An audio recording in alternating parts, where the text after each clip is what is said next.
Unang-una po, mandato naman po ng pamunuan ng NBI na mag-imbestiga kung meron po silang naririnig, nalaman na anomalya. Hindi po kailangang utusan ng Pangulo. Mandato po yan ng NBI, ng CIDG, ng PNP. Trabaho po nila yan. Kung ito ay sinasabing panggigipit, ang aking pong narinig lamang ay ito ay paiimbestigahan ni NBI Director Matibag dahil kung inyo pong matatandaan, magtatayo po ng NBI Academy dito sa New Clark City. At the time na nagkaroon sila ng pagpupulong ay mayroong nakapagsabi sa kanya na mayroong mga issue patungkol sa korupsyon nung ito daw ay isinagawa. So ito yung nabanggit lang naman sa kanya at naisumbong. Bilang isang namumuno sa NBI, kapag may nadinig na gano'n, ano ba ang dapat gawin? Isa walang bahala?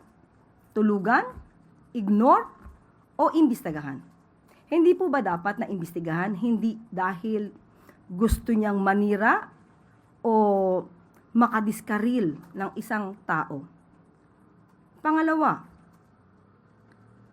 walang nabanggit si NBI Director kung sino ang kanyang iimbestigahan. Pero naitanong na isang reporter na nakabanggit ng pangalan. At ito naman ay sinang-ayunan niya. Sinabi niya na makikipagtulungan sa kanyang paniwala ay makakatulong ang bawat tao sa pag-iimbestiga. Bakit sasabihin na ginigipit? Tama ba yung word? Ginigipit? Ini-intimidate.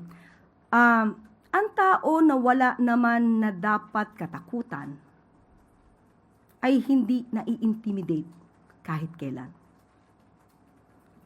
Ang pag-iimbestiga na gagawin dahil meron naman talagang issue noong pang 2019, hindi ito pang-i-intimidate, hindi ito panggigipit sa mga taong wala namang ginawang mali.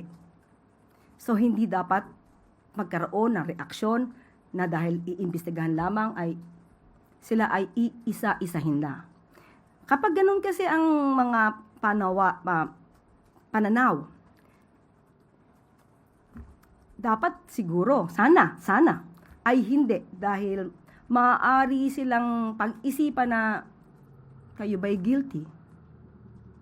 So kung wala naman at walang dapat nakatakutan, hindi kailangan ma-intimidate, hindi kailangan na magalit sa anumang pag-iimbestiga.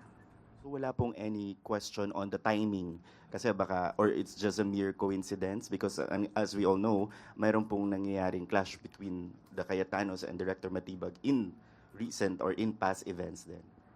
Nabanggit po ito sa atin mismo ni Director Matibag na nagkataon lang na mayroong isang ambush interview at tinanong kung ano ang kanilang mga isinasagawang pag-iimbestiga at nabanggit nga niya ito.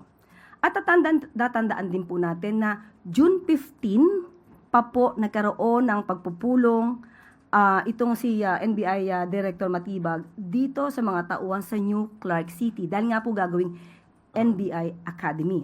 So hindi po siya dahil sa nagkakaroon sila ng World War ni Senator Alan Cayetano. Nabanggit lang po niya ito dahil tinanong po siya sa isang ambush interview.